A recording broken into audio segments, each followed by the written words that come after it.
I don't know who ordered the weather, but you've done good. I'd like if you'd open your Bibles with me this morning to Genesis chapter 3.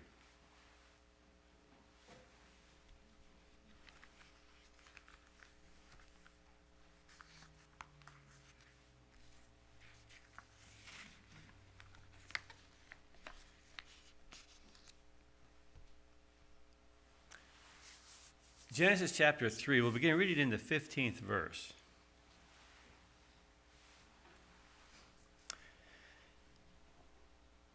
It says, "And I will put enmity between thee and the woman, between thy seed and her seed. It shall bruise thy head, and thou shalt bruise his heel. Unto the woman he said, I will greatly multiply thy sorrow and thy conception. In sorrow thou shalt bring forth children, and thy desire shall be to thy husband, and he shall rule over thee. Unto Adam he said, Because you have hearkened unto the voice of thy wife, and hast eaten of the tree which I commanded thee, saying, Thou shalt not eat of it, cursed is the ground for thy sake. In sorrow shalt thou eat of it all the days of thy life. Thorns also and thistles shall it bring forth to thee. And thou shalt eat of the herb of the field.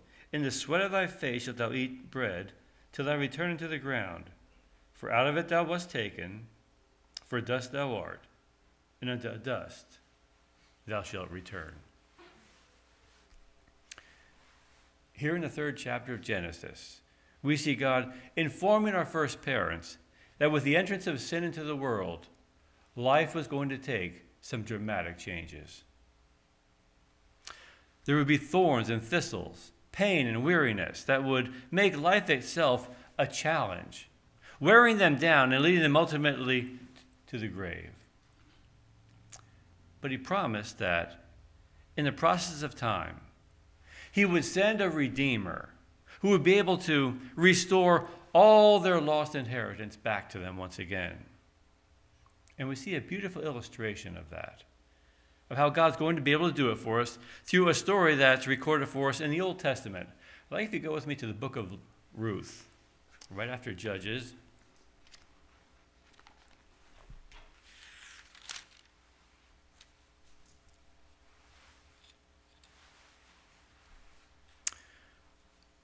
Ruth chapter 1, and we'll begin reading in the first verse.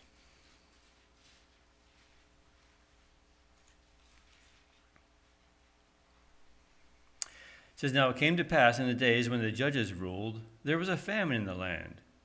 A certain man of Bethlehem, Judah, went to sojourn in the country of Moab, he and his wife and his 2 sons. The name of the man was Elimelech, the name of his wife, Naomi, the name of his 2 sons, Mahlon and Chilion, Ephrathites of Bethlehem, Judah. And they came into the country of Moab and continued there. And Elimelech, Naomi's husband, died, and she was left with her 2 sons. And they took them wives of the women of Moab. The name of the one was Orpah, the name of the other was Ruth. And they dwelt there about 10 years. And Mahlon and Chilion died also, both of them. And the woman was left with her 2 sons and her husband." One tragedy after another seems to befall them. Famine, drought, sickness, death. All the things God told them were going to happen seem to have befallen this family. And in verse 6, it says, "Then she arose with her daughters-in-law that she might return to the country from Moab, for she had heard in the country of Moab how that the Lord had visited his people in giving them bread. Therefore she went forth out of the place where she was, her and her 2 daughters-in-law with her, and they went on their way to return to the land of Judah." So we see her responding by deciding to return home. And in verse 10 it goes on and says,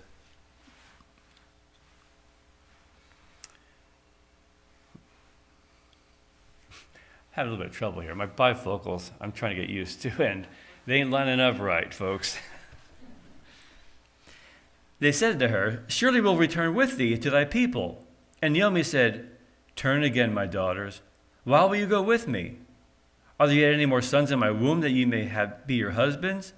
Turn again, my daughters. Go your way, for I am too old to have a husband. If I should say I have hope, if I should have a husband also tonight, and should also bear sons, would you wait for them till they were grown?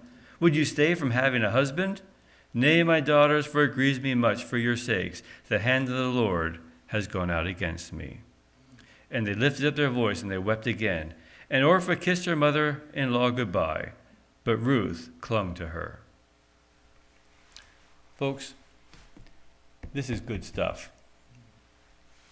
Naomi encapsulates for us, point by point, how humanly impossible her situation is.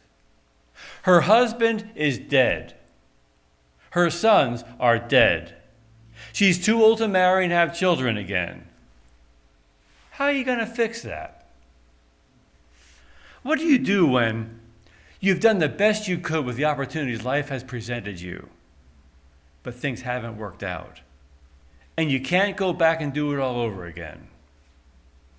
What do you do when everything you trusted in God for is gone and you can't get it back, and time has passed you by? The story gets better. Look at verse 12 again. It says, "Turn again, my daughters, go your way, for I am too old to have a husband. If I should say I have hope, if I should have a husband also tonight, and should bear sons, would you wait for them till they were grown? Would you stay from having a husband, my daughters? For it grieves me much for your sakes. The hand of the Lord has gone out against me." She's saying here, even if God did a miracle for me like he did for Sarah and allowed me to have a child when I was old, she says, even that wouldn't work. If I got married tonight, she says, you couldn't wait your whole lives for my children to grow up. It wouldn't work.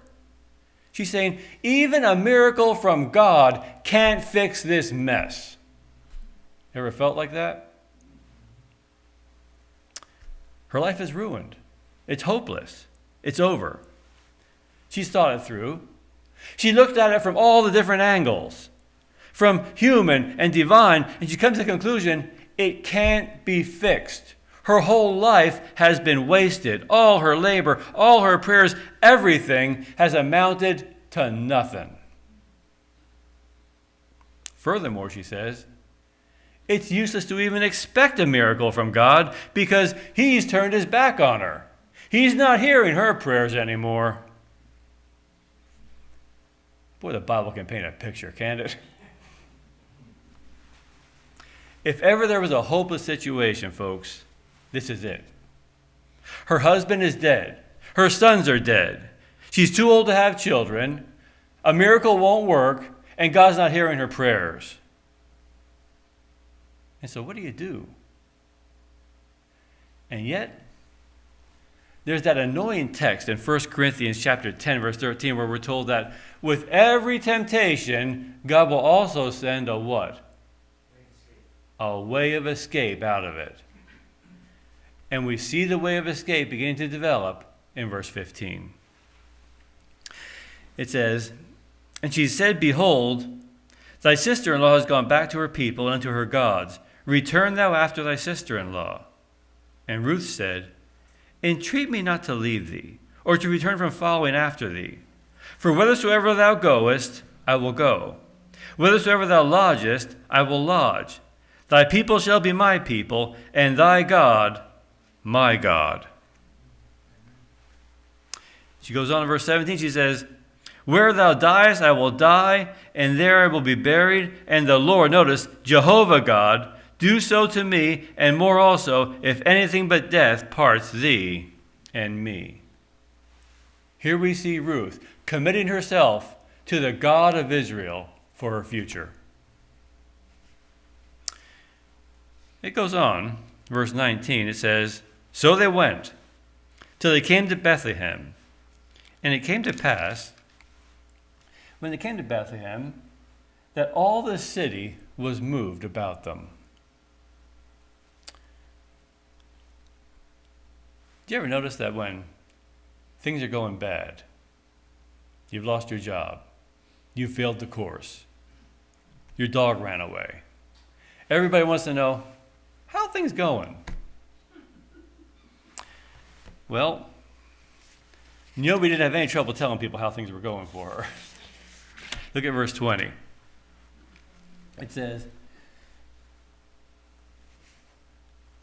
"And Naomi said to them, Call me not Naomi, meaning pleasant. Call me Mara, meaning bitter. For the Almighty has dealt very bitterly with me. I went out full, the Lord has brought me home again empty.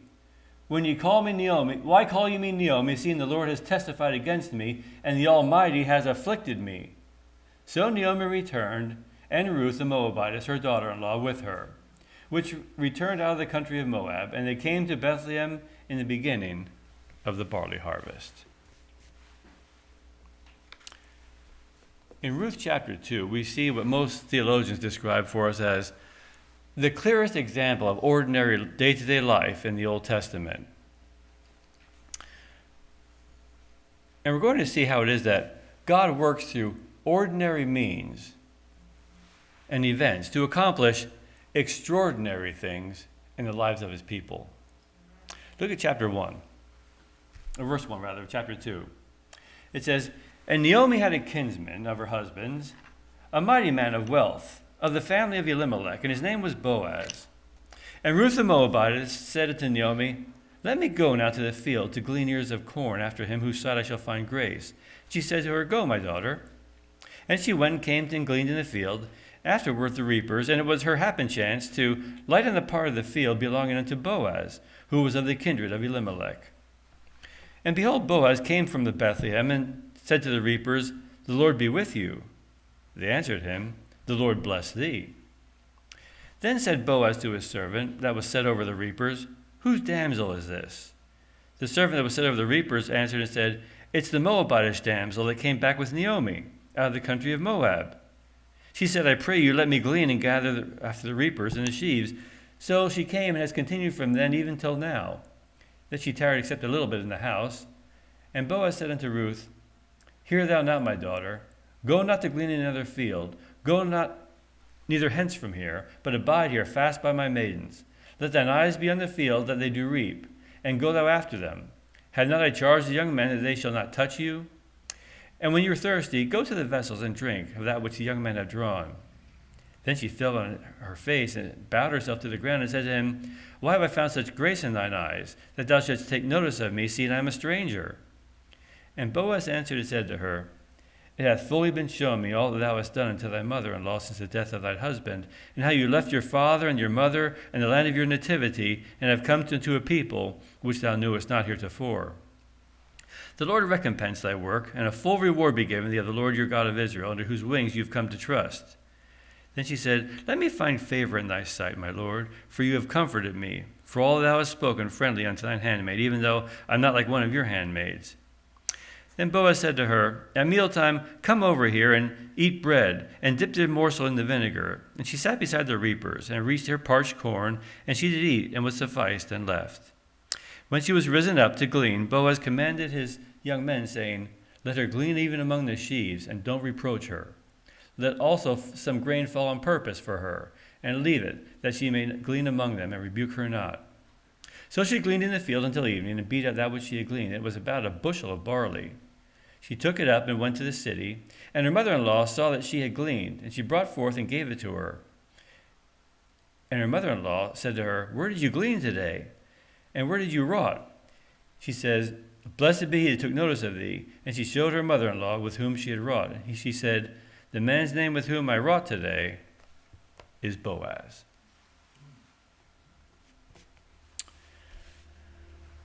Gleaning was hard work. In fact, it was the most difficult way there was to make a living. The landowners made their living one bushel at a time when they sold their grain. The farm workers made their living one sheaf at a time as they bundled the stalks. But gleaners made their living one morsel of grain at a time. Bent over all day in the scorching sun, searching through the stubble for a single head of grain. It was the most tedious, humiliating means of existing, reserved for those who had absolutely no other means of support.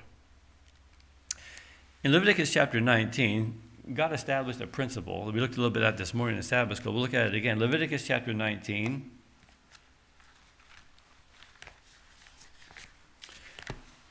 Beginning in verse 9, it says, When you reap the harvest of your land, you shall not wholly reap the corners of your field. neither shall you gather the gleanings of the harvest.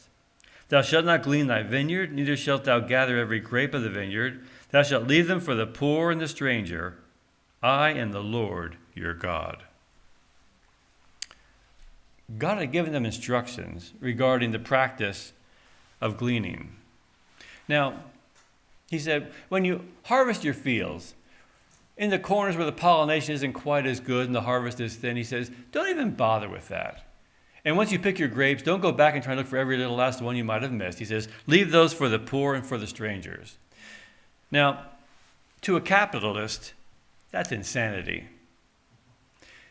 If they plant 10 rows, how many do they want to reap? All 10. And if some of their neighbor stuff blows over in their field, they'll take that too as a bonus.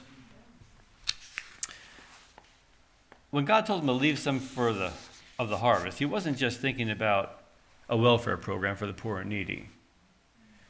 He was also thinking about his people who'd been given the land, hoping to combat the natural selfishness that indwells the human heart by teaching them to look beyond themselves to the wants and the needs of others, developing in them attributes of compassion, sympathy, generosity, thoughtfulness. In Ecclesiastes, chapter 11, verse 1, it says, cast your bread upon the waters, and after many days, what will happen? It'll return to you. Yeah. That's the Bible's way of saying that good deeds and kindnesses to others have a roundabout way of coming back to us in blessings and unexpected opportunities. In the generosity of Boaz, we see God's plan working perfectly. And we see why it worked in verse 12. Chapter 2, verse 12 of Ruth again. It says, the Lord recompense thy work, and a full reward be given thee of the God of Israel, under whose wings you have come to trust. Boaz understood that he too was dependent upon God's generosity and blessings in his life. And it made him generous and compassionate and thoughtful, just like the God he served. Now, when we think of generosity, we tend to think about giving money or maybe leaving the last piece of pie at potluck for somebody else. But true generosity is a little bit bigger than that. It encompasses the entire spectrum of human need. Throughout this narrative, Boaz goes to demonstrate his generosity in a number of ways, not just material things. He's generous in his affirmations of Ruth's character and the positive qualities that she possesses, constantly telling her of her faithfulness to her mother-in-law, her kindness, and her willingness to leave home to care for her mother-in-law, building her up and kind of restoring some of her dignity and sense of self-worth in a very difficult situation at a time of her life. In the book Ministry of Healing, we're told this: all around us are afflicted souls. Here, there, everywhere we may find them. Let us search out these suffering ones and speak a word in season to comfort their hearts. Let us ever be channels through which shall flow the refreshing waters of compassion. In all our associations, it should be remembered that in the experience of others, there are chapters that are sealed from mortal sight.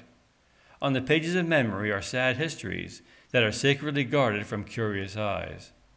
There stand registered long, hard battles with trying circumstances, perhaps troubles in the home life that day by day weaken courage, confidence, and faith. Those who are fighting the battles of life at great odds may be strengthened and encouraged by little attentions that cost only a loving effort. To such, the strong, helpful grasp of a hand of a true friend is worth more than gold or silver. Words of kindness are as welcome as the smile of angels. There are multitudes struggling with poverty, compelled to labor for small wages, able to secure but the barest of necessities of life. Toil, depredation, with no hope of things better, makes their burden very heavy. When pain and sickness are added, the burden is almost insupportable. Careworn and oppressed, they know not where to turn for relief. Sympathize with them in their trials, their heartaches, their disappointments. This will open the way for you to help them. Speak to them of God's promises. Pray with them. Inspire them with hope. words of cheer and encouragement spoken when the soul is sick and the pulse of courage is low. These are regarded, notice, by the Savior as if spoken to himself.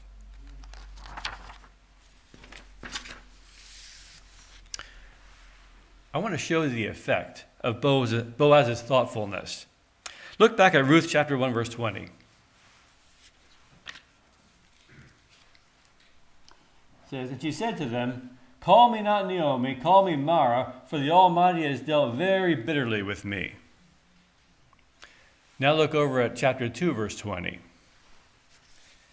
She says, and Naomi said to her daughter-in-law, blessed be the Lord who has not left off his kindness to the living as to the dead. And Naomi said unto her, the man is near of kin to us. Before it was, poor me, God's left me, he's turned his back on me. And now it's praise God, thank God, look at the goodness of God. We see hope and courage being restored. Now, at this point, has it cost Boaz a dime? It really hasn't, has it? Kind words, a little lunch, a few heads of grain. And two people have been reestablished in the cause of God. Christ Object Lessons, page 339, it says this. The life of Christ was an ever-widening shore of influence, an influence that bound him to God and the whole human family. Through Christ, God has invested man with an influence that makes it impossible for him to live to himself. Individually, we are connected with our fellow men, a part of God's great whole. We stand under mutual obligations. No man can be independent of his fellow men, for the well-being of each affects others. It is God's purpose that each shall feel himself necessary to the other's welfare and to seek to promote their happiness. Every soul is surrounded by an atmosphere of its own. An atmosphere, it may be charged with the life-giving power of faith, courage, and hope, sweet with the fragrance of love, or it may be heavy with the chill and gloom of discontent, selfishness. By the atmosphere surrounding us, every person, notice, every person with whom we come in contact is consciously or unconsciously affected. Throw a pebble in the lake, a wave is formed, and another and another. As they increase, the circle widens until it reaches the very shore. So with our influence, beyond our knowledge or control, it tells in others upon blessing or cursing.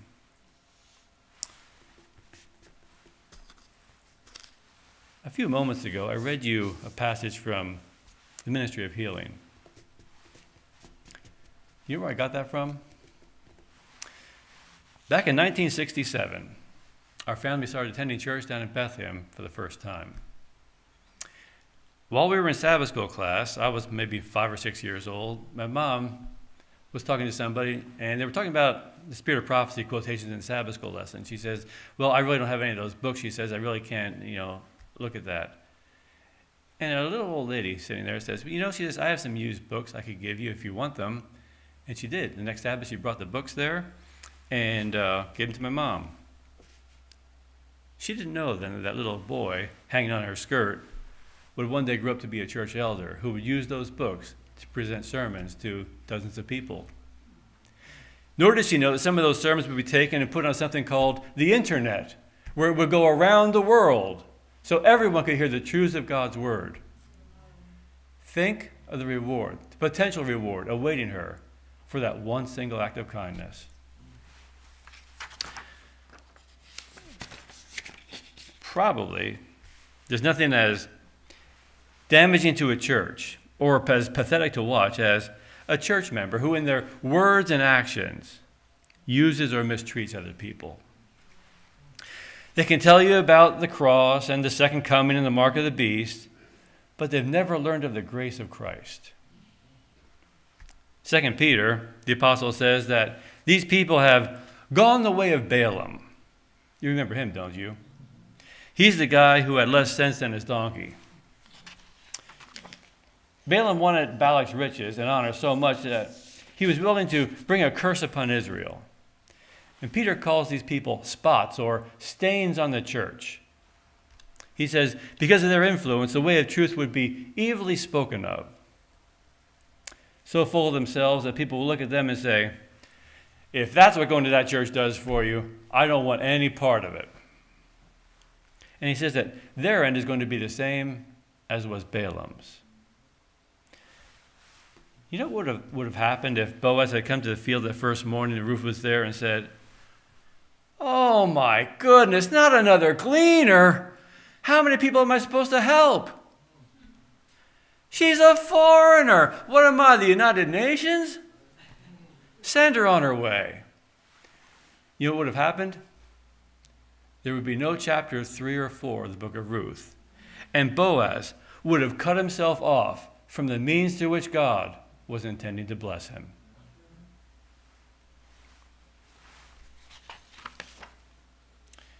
In Luke chapter 6, it tells us, give and it shall be what?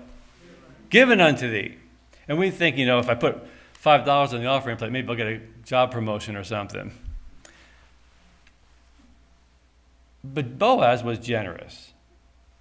We see how God was able to use that to bless him beyond anything he might have ever dreamed, ever hoped for. We don't know for sure.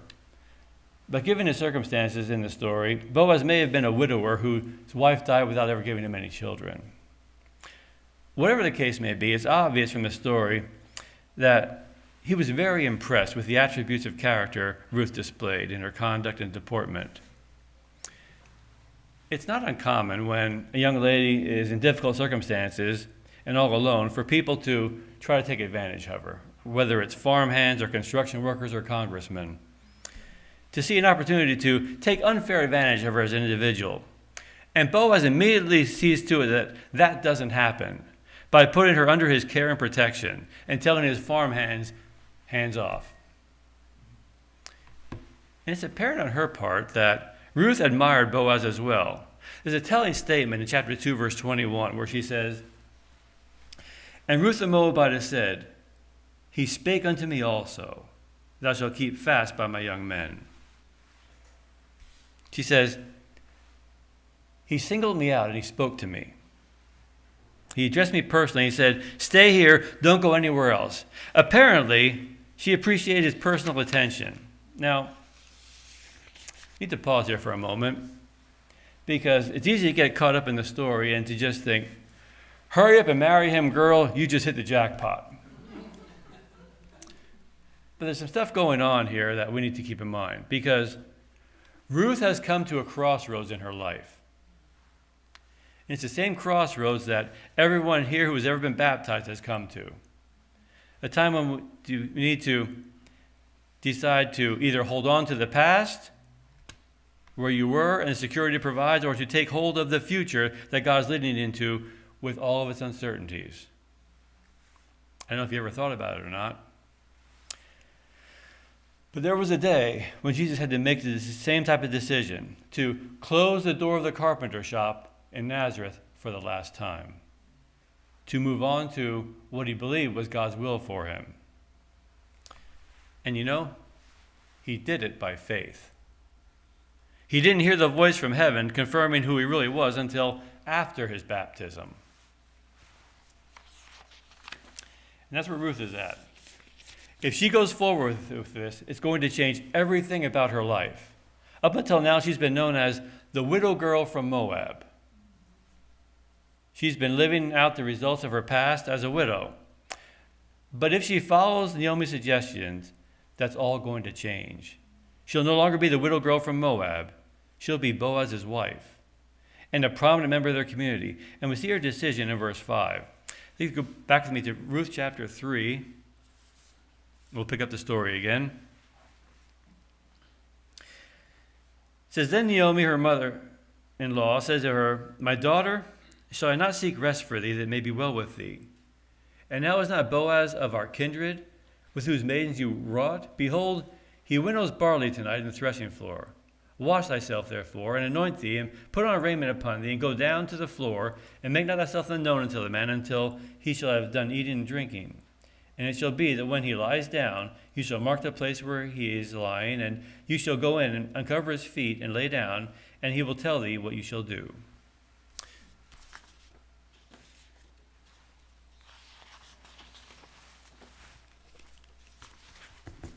shuffle the deck here a moment.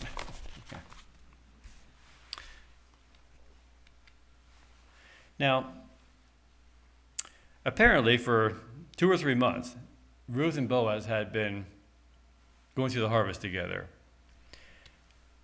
And Naomi says, well, essentially she's saying, Ruth, if you're interested in having this relationship go on any further, there are some steps you need to take. And in verse 5, Ruth says, she said unto her, all you have said to me, I will do. And in verse 6 it says, and she went down to the floor and did according to all that her mother-in-law bade her. When Boaz had eaten and drunk, and his heart was merry, he went to lie down at the end of the heap of corn. And she came softly and uncovered his feet and lay down.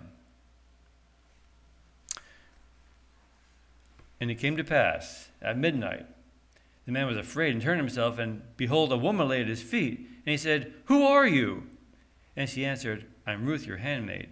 Spread therefore thy skirt over thy handmaid, for thou art a near kinsman. And he said, blessed art thou, daughter of the Lord of my daughter, for thou hast showed more kindness in the latter than in the beginning, inasmuch as you followed not after young men, whether rich or poor. Boaz immediately removes any embarrassment Ruth may have felt in approaching him, by telling her that in considering him to marry her, she's doing himself and her family a greater kindness than when she left her homeland to come take care of her mother-in-law. One commentary I read suggested that Boaz was not only older, but he may not have been perhaps the best-looking fellow around. What's important for us to note here, though, is that personal liabilities, whatever they might be, your appearance, your intelligence, your education, or lack of it, cannot prevent God from bringing his blessings into our lives when he's ready to do it. In verse 11 he says, and now, my daughter, fear not. I will do to thee all thou requirest, for all the city of my people does know that you are a virtuous woman. Now, I don't believe this was just a marriage of convenience. I believe Ruth and Boaz truly loved each other. I think that's here in the text.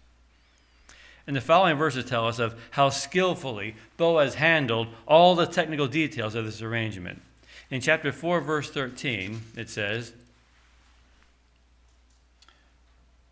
so Boaz took Ruth, and she was his wife, and when he went unto her, the Lord gave her conception, and she bare a son. And in verse 14, it says, and the woman said to Naomi, blessed be the Lord which has not left thee today without a kinsman, that his name may be famous in Israel. And notice, he shall be unto thee a restorer of thy life. Do you remember what Naomi said before?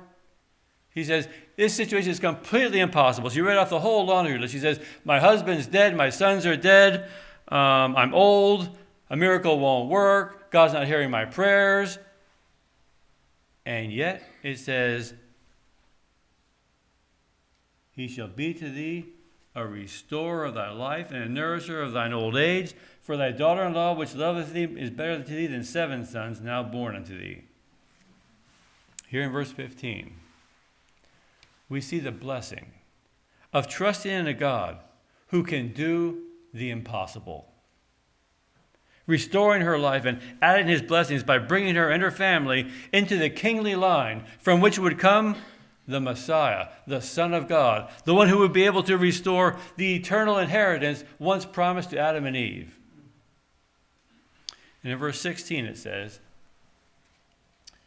and Naomi took the child and laid it in her bosom and became a nurse to it. And the woman of her neighborhood gave her a name, saying, there's a son born to Naomi, and they called his name Obed. He's the father of Jesse, the father of David. Now someone might say, well, that's a nice story, but what about Naomi's 2 sons, Mahlon and Chilion? Didn't they kind of get a raw deal out of this whole thing? Well, let's look at that for a moment. The name Mahlon means sickly. The name Chilion means pining.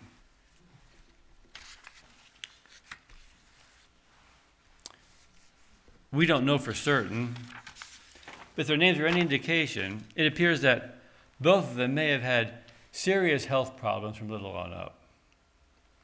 Given the state of medical care in their day, it may have been only by the grace of God that these two young men ever reached adulthood.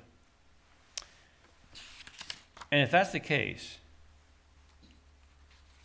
then the most important thing either of them ever did was to make their home a place where the kindness, the thoughtfulness, and the generosity and compassion of the God of heaven was demonstrated to a young Moabite girl named Ruth. There may be some of you sitting here today who the most important thing you ever do in your life will be to bring to your home, to your school, to your workplace, or to your church the atmosphere of heaven, demonstrating the faithfulness of a God who works in ordinary ways to produce extraordinary lives for his people. Our closing hymn today is going to be hymn number 100, Great is Thy Faithfulness.